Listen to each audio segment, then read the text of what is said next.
नमस्कार, बहुत स्वागत है। ईपीएफओ खाता धारकों के लिए बड़ी खबर है, खुशखबरी है। 4 बड़े बदलाव यहां पर किए गए हैं। ईपीएफओ के अंतर्गत ईपीएस पेंशन प्रोवाइड कराई जाती है। ईपीएस 95 पेंशन को लेकर लंबे समय से विवाद की स्थिति ईपीएस पेंशन भोगियों और ईपीएफओ के बीच और केंद्र सरकार के बीच चल रहे हैं। हालांकि इस पर संशोधन होने वाला है और इसके नए रेट, नए नियम जो है आने वाले हैं। फिलहाल ईपीएफओ ने 4 बड़े बदलाव नियमों में, तो फाइनली ईपीएफओ के नए नियम लॉन्च कर दिए गए हैं। ईपीएफओ में प्रोविडेंट फंड, जिसको पीएफ के नाम से जानते हैं, इसमें 4 बड़े बदलाव किए गए हैं। कर्मचारियों को अब पहले से बहुत ज़्यादा फायदा होने वाला है। तो वीडियो को अंत तक देखिए, कंप्लीट अपडेट आपको यहाँ पर दिखाएंगे आखिर ये बदलाव हुए क्या है।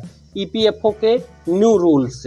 ईपीएफओ यानी कि कर्मचारी भविष्य निधि संगठन ने अपने सर्कुलर यानी आदेश में बदलाव कर दिया है। ईपीएफओ ने पीएफ धारकों की मदद के लिए 4 बड़े बदलाव किए हैं। इसमें पीएफ अकाउंट ट्रांसफर की सुविधा और केवाईसी अपडेट करने जैसे नियम शामिल किए गए हैं। अब यहाँ पर आपको बताएंगे ये 4 बड़े बदलाव आखिरकार हैं क्या। तो यहाँ पर आप देखेंगे personal detail update. Personal detail दोस्तों, हर जो कर्मचारी हैं ईपीएफओ के, उनके कहीं पर भी अगर पर्सनल जानकारी पर गड़बड़ी हो गई है और उनका डाटा फीड हो गया है उनके ईपीएफओ अकाउंट पर, तो उनको घबराने की जरूरत नहीं है, क्योंकि ईपीएफओ ने पीएफ खाता धारकों के लिए पर्सनल डिटेल अपडेट करना बहुत आसान बना दिया है। कई बार अकाउंट खोलते समय कर्मचारियों की व्यक्तिगत जानकारी जैसे कि जन्म तिथि आदि गलती से भर दी जाती थी।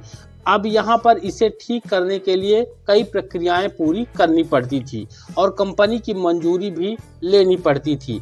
लेकिन अब कर्मचारी स्वयं अपना पर्सनल डिटेल अपडेट कर सकेंगे, वह भी अपने मोबाइल से या अपने घर से, कंप्यूटर से। तो ये एक बड़ा और बेहतर अपडेट है कर्मचारियों के लिए। वहीं दूसरे में पीएफ अकाउंट ट्रांसफर करने की सुविधा को जारी किया गया है।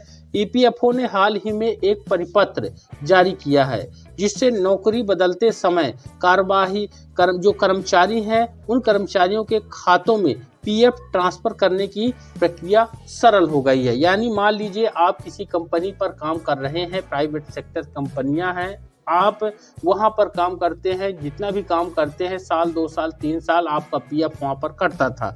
अब आप वहां से हटके दूसरी कंपनी पर काम करने जाएंगे तो आपका नया पीएफ होता था। लेकिन अब यहाँ पर यह बड़ी राहत देगा। मान लीजिए अगर 5 साल आपने किसी कंपनी में काम किया और वहां से आप दूसरी कंपनी चेंज कर दिए हैं, तो वो 5 साल जो पीएफ आपका था वो अब ट्रांसफर होके कर्मचारियों को अब दूसरी कंपनी पर, जहां पर वह आगामी काम करेंगे, वही ट्रांसफर उनका खाता हो जाएगा। अब कर्मचारियों को अपना खाता ट्रांसफर करने के लिए अपनी पुरानी या नई कंपनी से वेरिफिकेशन की आवश्यकता नहीं पड़ेगी, वह घर बैठे ही कर सकते हैं। वहीं क्लेम कर सकेंगे और अपना अकाउंट ट्रांसफर करा सकेंगे यदि उनका यूएएन आधार से लिंक है और सदस्यों के सभी पर्सनल डिटेल मेल खाते हैं, तो वह आसानी से हो जाएगा।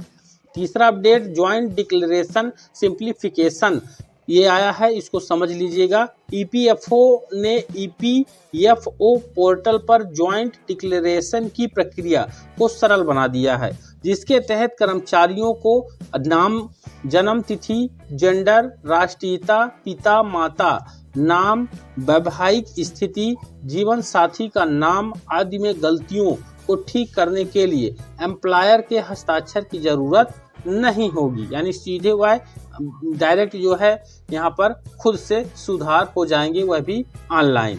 साथ ही जो चौथा यहाँ पर बदलाव किया गया है बहुत ही ज़्यादा इम्पोर्टेंट है, सीपीपीएस सिस्टम। इसको आप समझिएगा। ईपीएफओ ने देश भर में अपने सभी क्षेत्रीय कार्यालयों में केंद्रीकृत पेंशन भुगतान